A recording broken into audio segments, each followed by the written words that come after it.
The speaker for the next talk is Mark Batty, who is a professor at Kent and has long been on a campaign to sort out the C++ concurrency model, and this is his latest assault. Thank you. So this, I'm gonna use this. I'm gonna gesticulate. In this talk, I'm kind of drawing together three recent-ish papers to try to make a sort of broader argument about this thin air problem. We'll describe the thin air problem, but there's a bunch of co-authors, of course, because there's three papers. So here they all are, and I drew little lines around them to try to identify the ESOP, FM, and Popple papers that all of this is coming from. No time to read it all out, I'm afraid, the names. So I'm going to talk about this long-standing thin air problem and give you an idea of what it is. Go on to some solutions to this problem that we've come up with recently,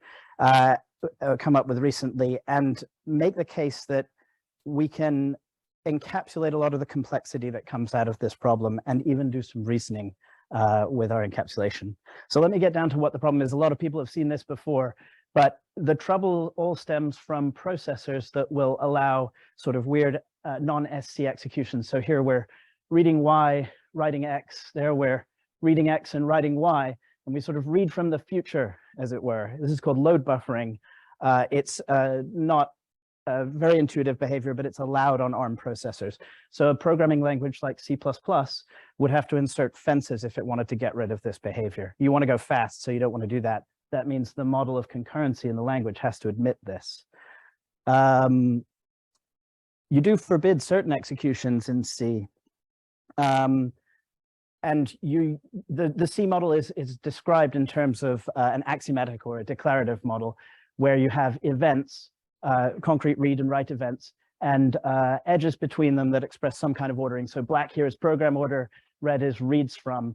The way the model is expressed is to forbid certain cycles in these executions. So you could forbid this cycle, but we don't want to, because then we'd have to have an expensive implementation on ARM. So program order union RF cannot be acyclic. Then we have other programs where it just seems bananas to allow this kind of behavior. Like here, we're reading from Y, putting that into a register and taking whatever value that was and writing it on X. And we're doing the symmetric thing on the other side. And the question is, can we see 1, 1 here? We never write 1 in the program. Probably shouldn't be allowed to see that. But unfortunately, under the current international standard for C++, there's no restriction that forbids this. So it's technically allowed, although your compiler would never do it and your underlying architecture would never do it.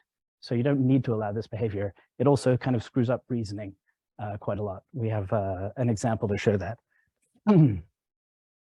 So in that program, it's pretty clear that there's some kind of data dependency between this and this. So why don't we go and augment the model with a notion of dependency?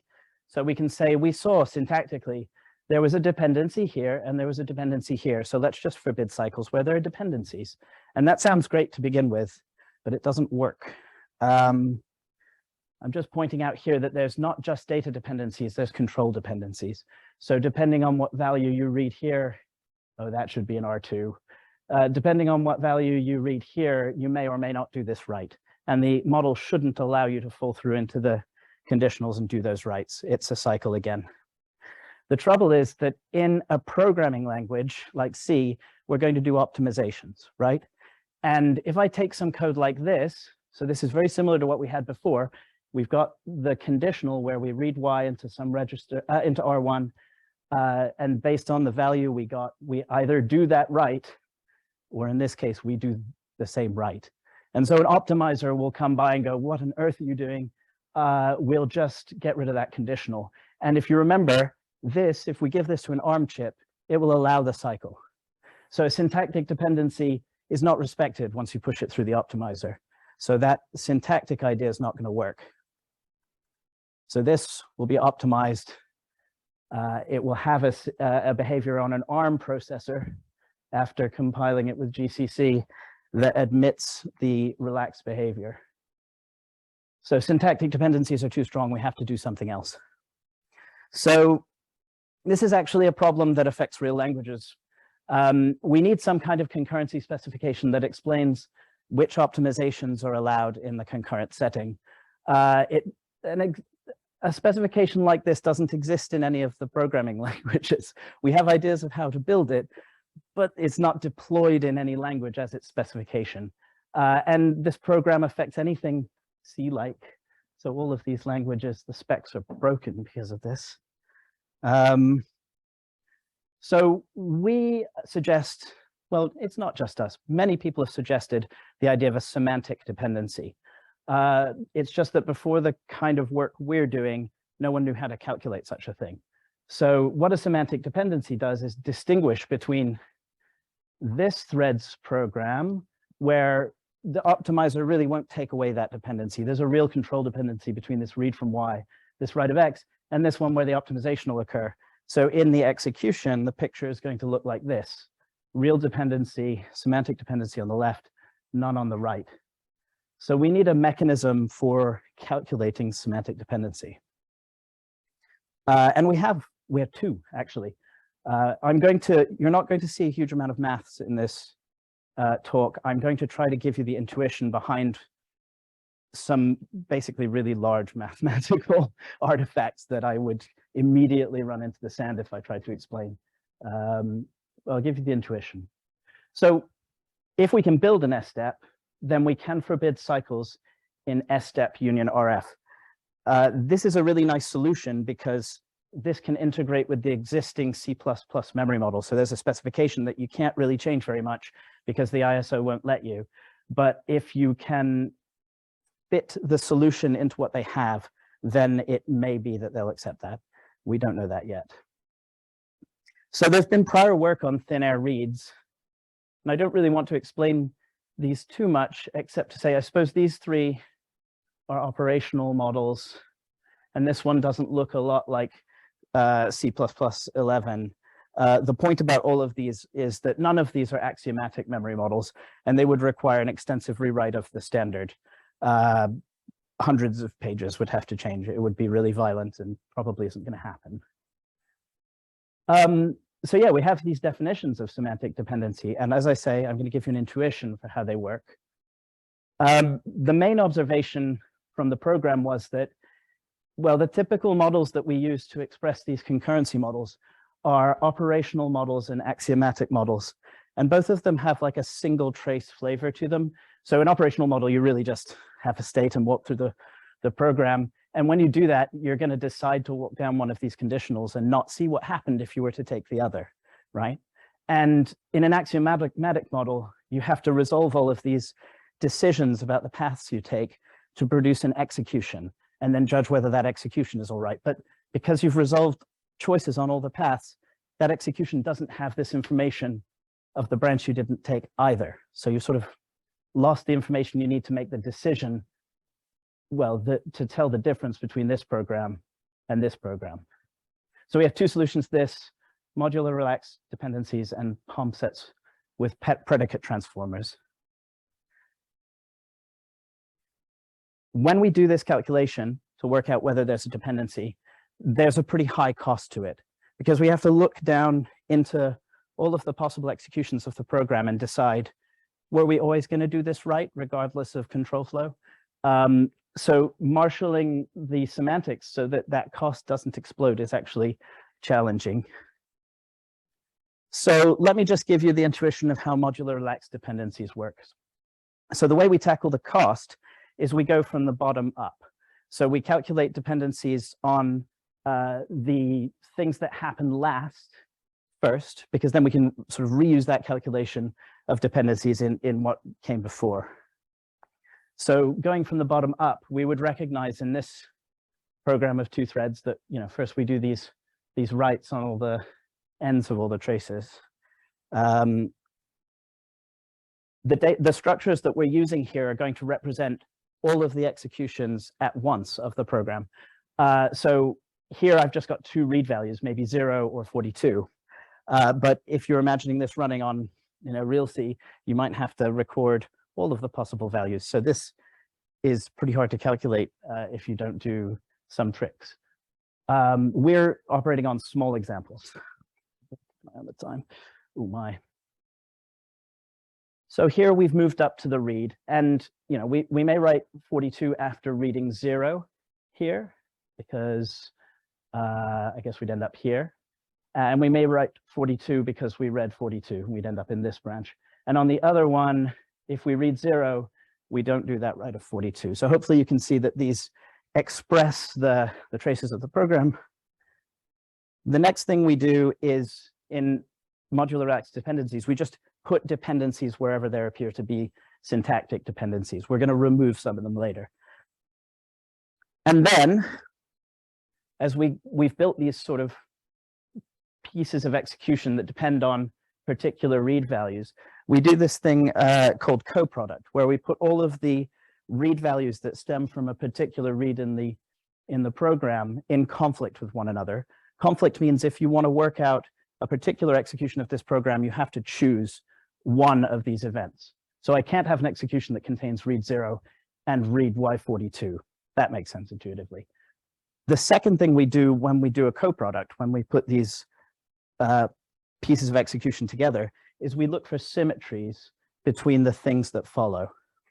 So here there's a pretty clear symmetry. Regardless of what value across this coproduct we choose, we're always going to get right x42. So the semantics will spot that. It has a mechanism for spotting that. It will remove the dependencies in that case. And as we go, if this were a bigger program, as we go further up, we wouldn't have to run any calculation on this part of, these are called event structures, I should say. This part of the event structure would need no further processing. So there's a certain scalability to the calculation. Say what?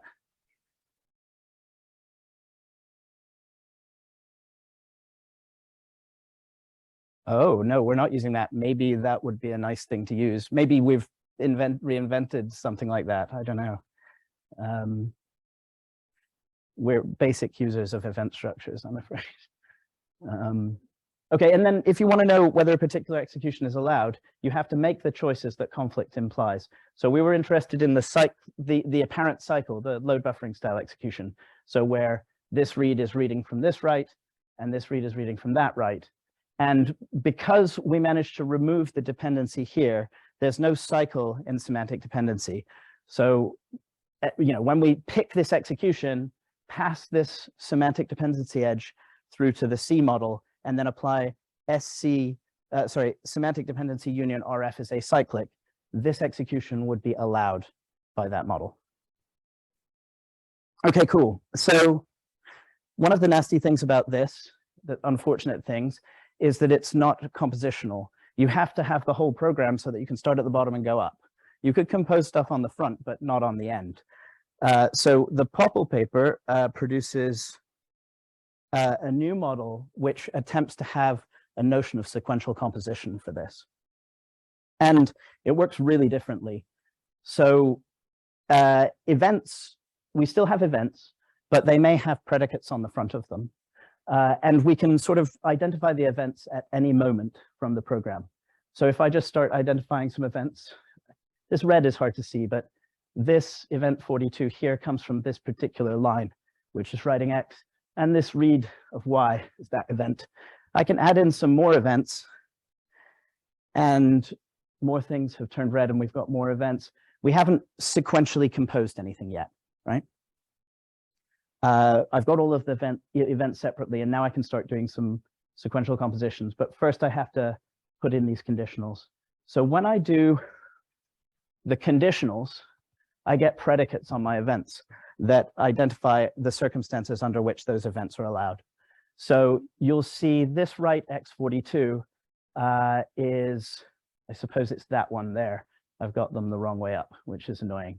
And this one relies on 42 being what you read from R2. On the other side, we only have the case that we read 42 from R2.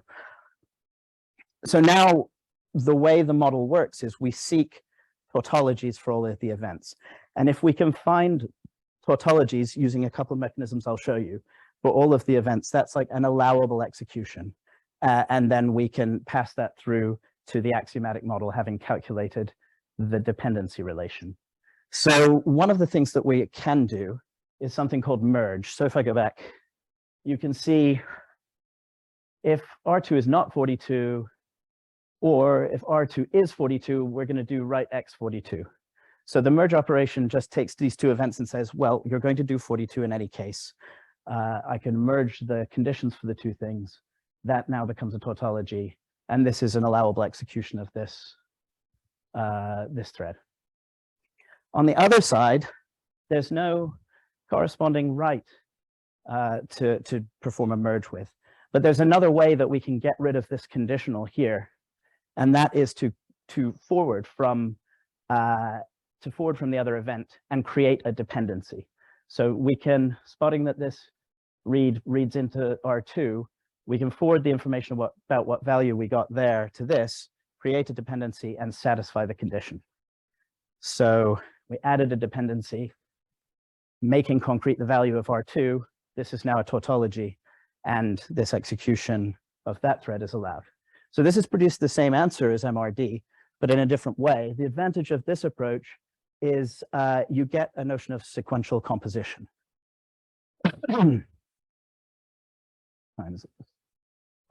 Cool. Okay, so we worked quite hard to make these things executable. It's really expensive to run these models, but we think it's really important to be able to build tools to execute them. And we have those. Sometimes we don't quite manage to calculate all of the examples from the literature, just times out. But you can see that these are the Java causality tests. We get quite good agreement with the Java causality tests, which is nice. So then I just want to show you that we've got all this complex mathematics that calculates the sequential semantic dependency. But the semantic dependency itself is really valuable as an encapsulation of all of that work, if you see what I mean. At the level of the axiomatic model, we kind of can ignore how we calculate semantic dependency. As long as we know we have it in a few key cases, we can use it for verification. So this is the FM paper. What we have there is a Wikigrease style reasoning built above this model. Now I'm just going to show you the intuition of the operational semantics because I think it's really natural, and you'll have to read the paper if you want to see the proof rules. But for this program, if we run either MRD or Pute, we get these dependencies. So you can see there's a data dependency there that's reflected in possible executions of that thread 0, and there's data dependencies here for thread 1. The way the operational semantics works is to take all of this information calculated by MRD and Pute, the semantic dependency relation, to produce these things called futures. So these are possible executions of each thread, effectively, with their semantic dependency relations drawn on. The operational semantics will choose minimal things in that relation. So what we've to execute at any step. So what we've kind of done here is spot where there are no dependencies and make program order partial in those places. This is an example of running these models in an operational way as well. So let's execute this thing. We can pick executing this right first, and because there's nothing before it in semantic dependency,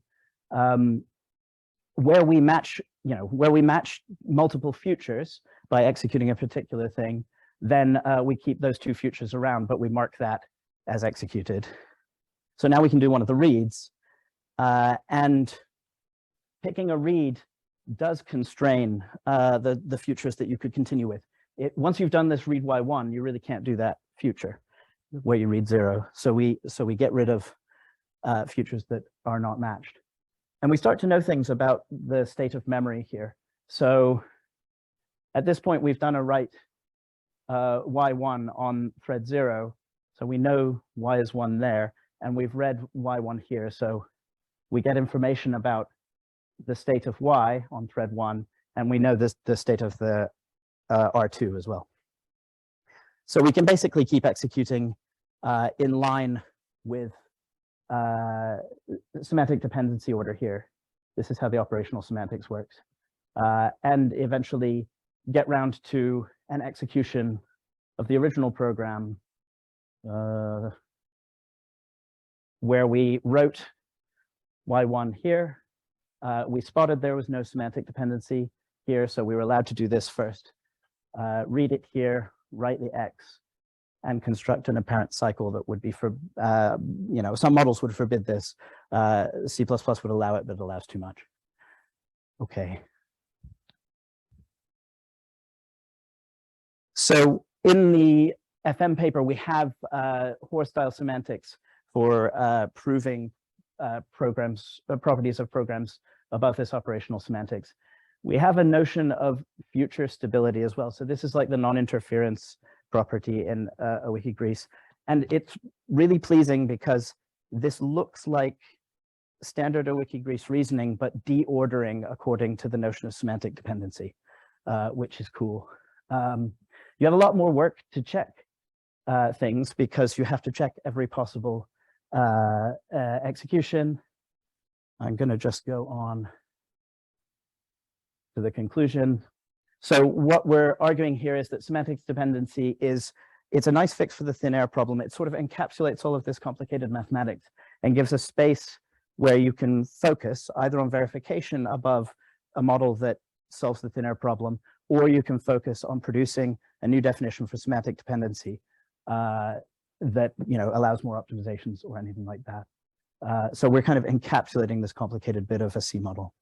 I do want to say Kent is hiring a lecturer. So if anyone wants to apply or knows anyone who wants to apply, for goodness sake, you can come. Thanks a lot. Do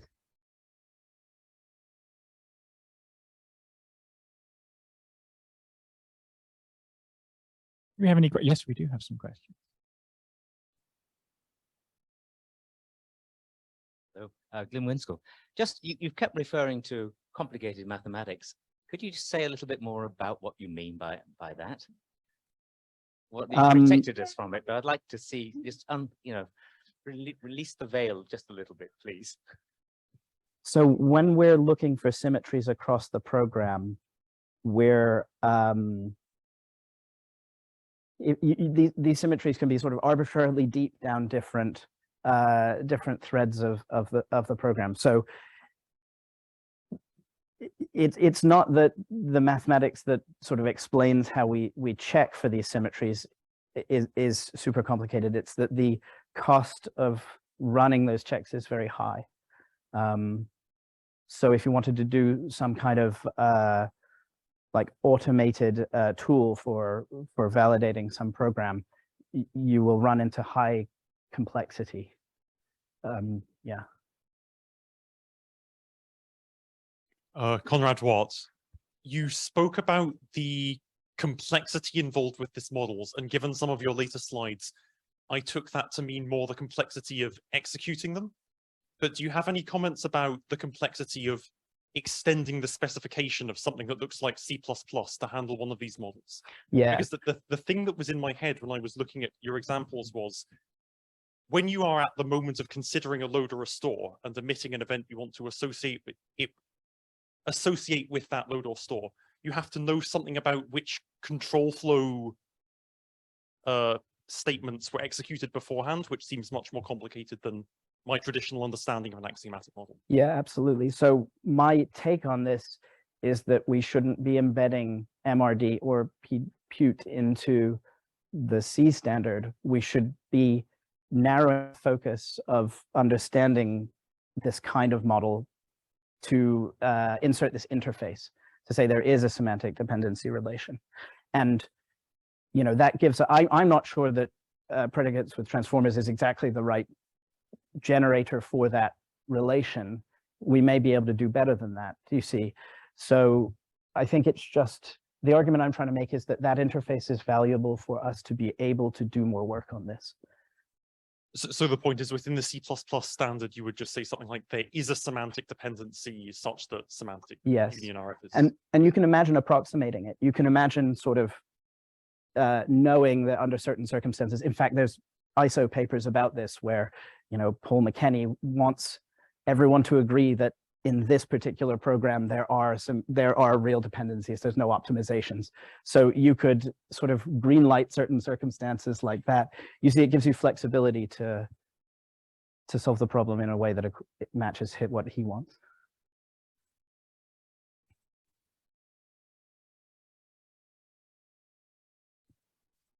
Azalea Rod, Imperial College. I just wondered, you mentioned something about the complexity of recording all these values in different branches. Is there any support for, say, symbolic values? If you were writing value n, that's input of a function, do you have to enumerate all possible values, or is there support? The guy who's directly behind you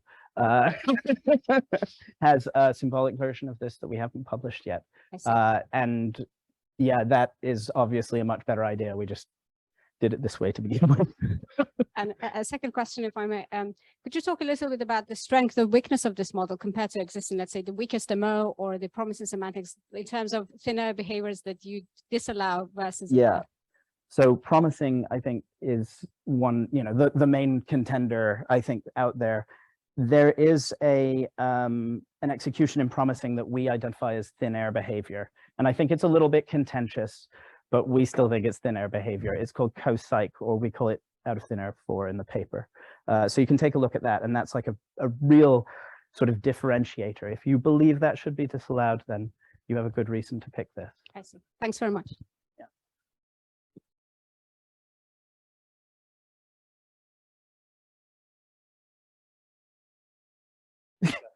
The hand up. Okay, let's save your question for dinner. Thank you. Cool. Well, thank you very much, Mark.